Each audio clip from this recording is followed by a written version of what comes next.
Muy buenas tardes, muy agradecido por la entrevista. Un gran saludo a todos ustedes en la producción del programa y a todos los amigos que nos están escuchando a través de este medio en Tacna y en todo el sur del país. Muchas gracias y a la orden. La pregunta, por favor. Correcto. Doctor, hoy no se han alcanzado los votos necesarios para aprobar el adelanto de elecciones para diciembre de 2023. ¿Qué opinión tiene ante esta decisión? Bueno, yo creo que hay que decirlo con todas sus letras, sin ambajes. Esto es una vergüenza. El Congreso Nacional se ha puesto de espaldas al conjunto del país. Y no me refiero, vea usted, a las acciones violentistas a las cuales yo expresamente quiero quitarles el mínimo tipo de legitimidad para hacer algún tipo de exigencia en el campo democrático. Quien utiliza la fuerza, la violencia, en verdad no genera una voluntad válida. En todo caso, el que nos amenaza con un revólver nos puede hacer que digamos cualquier cosa, pero esa opinión que lo hacemos bajo coacción no tiene validez en el campo jurídico.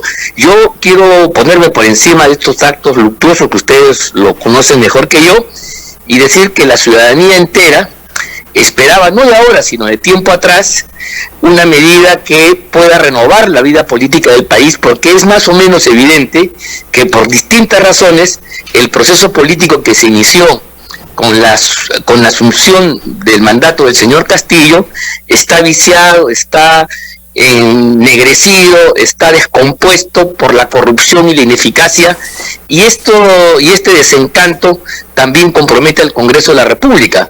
Por eso es que una salida, digamos, para poder avanzar y remontar la crisis en democracia es democráticamente convocar a los peruanos, al pueblo peruano, al pueblo soberano, para que en las urnas, en comicios independientes, libres y transparentes, decida renovar la vida política eligiendo, espero yo, esta vez con mayor juicio y criterio, a un presidente de la República nuevo y a un Congreso de la República también nuevo.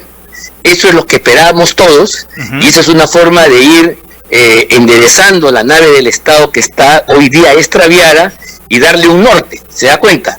Pero por razones distintas que podemos analizar, apenas ha alcanzado 48 votos.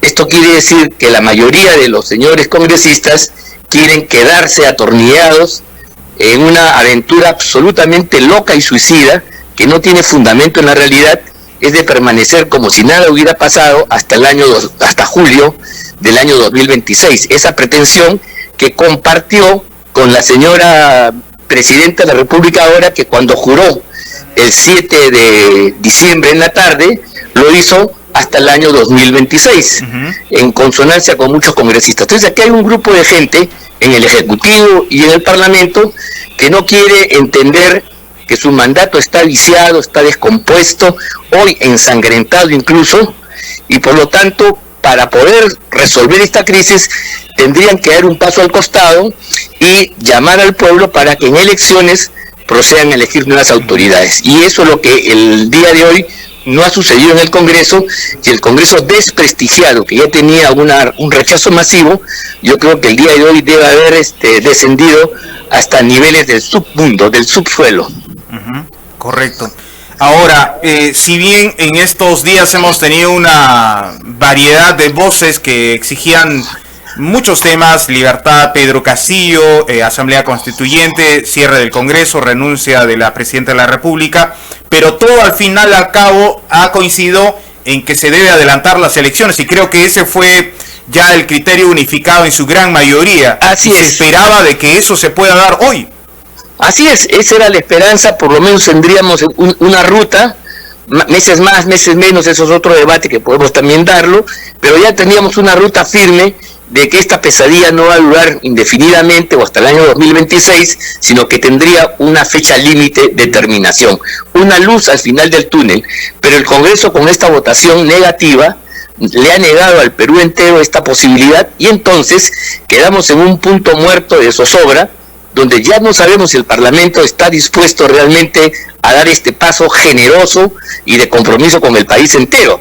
¿Verdad? Los congresistas devaluados ya no solamente lo están, sino que además aparentemente se muestran rebeldes contra el sentimiento mayoritario de la población. Otra vez digo, cuando hablo de la población no me estoy refiriendo a los actos violentistas, bandidescos que ustedes han visto en Tacna, sino a la protesta legítima, al sentimiento general de todos los peruanos, que podemos condenar estos actos, pero sí queremos que el Congreso dé un paso atrás y que permita a todos los peruanos en nuevas elecciones elegir nuevas autoridades. Correcto. Ahora, hemos escuchado ya algunas voces justificando el por qué no se aprobó o por qué no se apoyó este proyecto de adelanto de elecciones, porque en lista tenemos desde Renovación Popular, Avanza País, pero tenemos por el otro lado también a la izquierda, tenemos a Perú Libre, tenemos al bloque magisterial, tenemos a Perú Democrático, tenemos a mismo Perú Libre. En realidad todos ellos tienen sus argumentos el por qué no apoyan, sí, pero al fin y al cabo parecen ser intereses o cálculos políticos. Ve usted, qué interesante lo que usted señala. Más allá de las diferencias, están unidos en un aspecto común, que es quedarse a como dé lugar. Y claro, para eso tienen un pretexto. El pretexto de la izquierda radical es asamblea constituyente. Ellos saben que no tienen los votos en el Congreso, no les importa, pero tienen un pretexto para no votar por el adelanto de elecciones. ¿Se da cuenta? Porque hasta que no me pongan la constituyente yo voto en contra. Eso es una posición oportunista y miserable, porque están pretextando con un asunto que sabe que está fuera de su alcance, ¿no? Decirle no al adelanto de elecciones y al recorte de los mandatos. Y el otro lado también tiene un argumento distinto. Primero hay que hacer reformas constitucionales para poder llevar adelante el adelanto de elecciones. Esta gente que durante todo el tiempo no ha hecho nada, no ha hecho ninguna reforma, no ha hecho ningún cambio, viene ahora en la hora 11 a plantear reformas. Y claro, ya hemos escuchado a los argumentos de algunos de ellos, hemos escuchado al ministro de este gobierno, el ministro de Justicia, plantean un cronograma que en realidad de llevarse a cabo habría que irse hasta el año 2030 y más, ¿se da cuenta?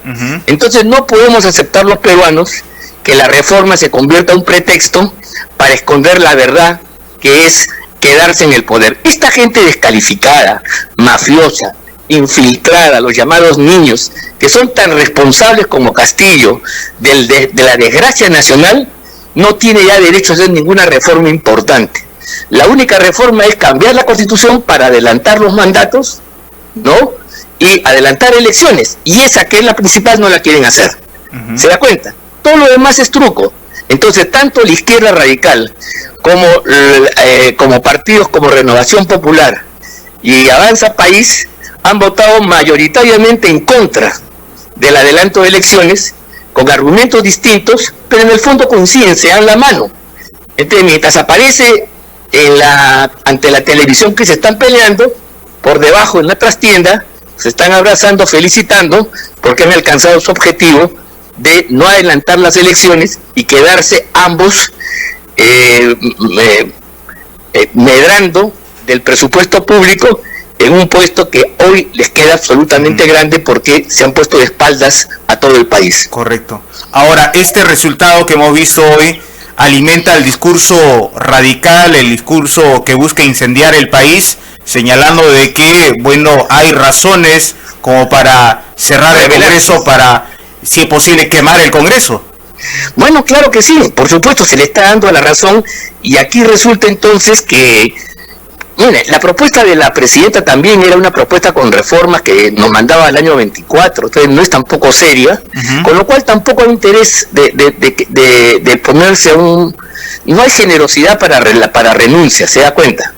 No hay ánimo de dejar la marmaja, el puesto y los beneficios. Ese es el problema miserable. Realmente es una cosa terrible reconocer que nuestros representantes, en lugar de tener un poquito de cariño al Perú, prefieren todo aquello que les favorece a ellos y a su bolsillo, y eso es inadmisible. Y eso pasa tanto con la derecha como con la izquierda. Hay que ser aquí absolutamente claros si queremos ser objetivos. Entonces, nos han puesto al país en una situación muy difícil, porque efectivamente esto va a alimentar el descrédito. Cada vez gente cree menos en ellos. Por supuesto, va a alimentar las acciones violentistas y radicales, y entonces el país entero va a perder. Y la verdad es que la señora presidenta de la República, si quiere mantenerse en el cargo, va a tener que redoblar la represión. Es decir, va a tener que contar a su haber más muertos de los que ya tiene. Y recuerde usted al señor Merino, ¿no? Por 2 muertos que hubo en Lima, se vio obligado a renunciar.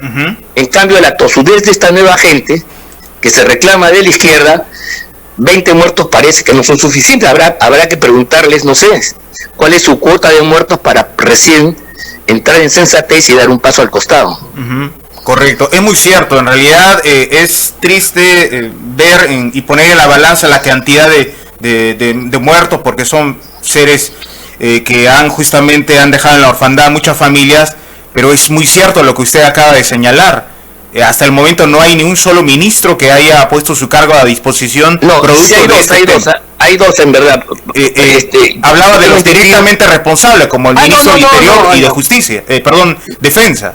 Defensa y el primer ministro que está pintado en la pared. Y el de Justicia también, en realidad, y la propia Dina Boluarte. Han recibido 2 ministros, y la verdad es que el gobierno de la señora deja de ser ya viable.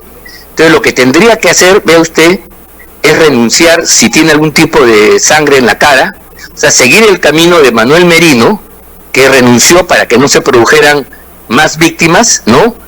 Y en consecuencia, de acuerdo a la Constitución, asumiría el presidente del Congreso, el cual, ve usted, en el momento que asume no tiene otra alternativa que convocar de inmediato elecciones en un plazo de 4 meses. O sea, ya no sería ni siquiera necesario que el Congreso debata una fecha, porque ya esta la señala y está planteada en el artículo 115 y 136 de la Constitución Política, que podemos leer, y usted se va a dar cuenta que el presidente del Congreso, como es un presidente solamente encargado, tendría que asumir el mando únicamente para garantizar elecciones limpias, transparentes, como debe ser, como queremos todos, en un plazo breve que estaría entre 3 o 4 meses, 5 meses máximo, tal como dice la propia Constitución. Se acabó el debate parlamentario. Yo no creo que los parlamentarios de vayan a hacer renuncias. Parece muy difícil que vayan a alcanzar 87 votos. Estos son los mismos votos que no quisieron la vacancia de Castillo, ahora tampoco van a querer irse, por supuesto. Y entonces esta fórmula, que si la señora Boluarte renunciara, el presidente del Parlamento haría un gobierno solo de transición por 4 meses, y ahí sí la única solución es hacer elecciones generales para el Parlamento y la presidencia. Correcto. ¿Sería ahora el paso siguiente al haberse visto la decisión que tomó hoy el Congreso? Yo creo que sí, en la verdad, salvo que la señora Boluarte quiere seguir matando gente y el Parlamento pues se siga hundiendo en su desprestigio al no hacer nada para adelantar las elecciones. ¿De cómo rompemos esa parálisis? Yo creo que la fórmula es, si la señora no puede frenar esta violencia que hay hoy día en el país, entonces que dé un paso al costado, asume el presidente del Congreso, y el presidente del Congreso, repito, ya sin consulta del Congreso, tiene que convocar elecciones generales para el Congreso y para la presidencia. Aunque de esa manera se resolvería este problema. No sé si se resolverá, pero por lo menos se abre un nuevo campo distinto para el debate, ¿no? Sí, si bien es cierto lo que usted acaba de mencionar es totalmente constitucional, porque ese es el procedimiento que lo establece. Esto es lo constitucional. En esta coyuntura que vivimos de tira y jale, no sé si ese sector de la izquierda estaría contento con la asunción del mando del actual presidente del Congreso de la República, porque podría ocurrir una suerte de Manuel Merino. No, pues claro, pero bueno, es que eso si renuncia voluntariamente la señora tendría que renunciar. Yo no digo que la vaquen, sino que renuncie voluntariamente, y tendría que... Bueno, y si no les gusta el general Williams, ¿ya? El Parlamento tiene otra opción, es elegir entre los suyos a otro, como lo hicieron con Valentín Paniagua. ¿Usted recuerda a Valentín Paniagua? Por supuesto. ¿No? Valentín Paniagua no era presidente del Congreso cuando se produjo la huida de Fujimori y fue vacado.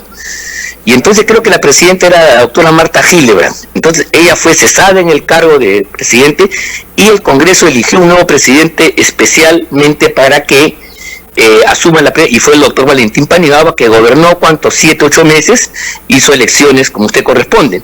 Y el otro caso que tenemos más reciente es el señor Sagasti, ¿no?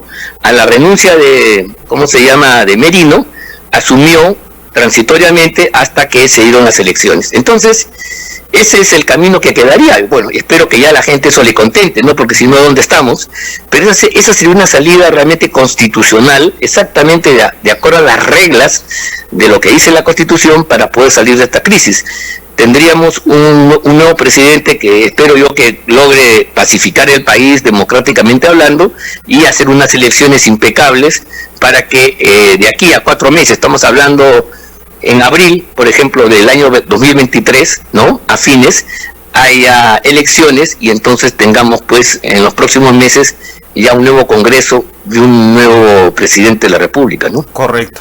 Le agradezco, doctor, los minutos que ha dado aquí en Radio 1 y en realidad esperemos que en nuestro país se pueda hallar alguna salida por lo menos a corto plazo. Muchas gracias. Muchas gracias a usted, muy amable, esperemos que así sea. Gracias. Sí.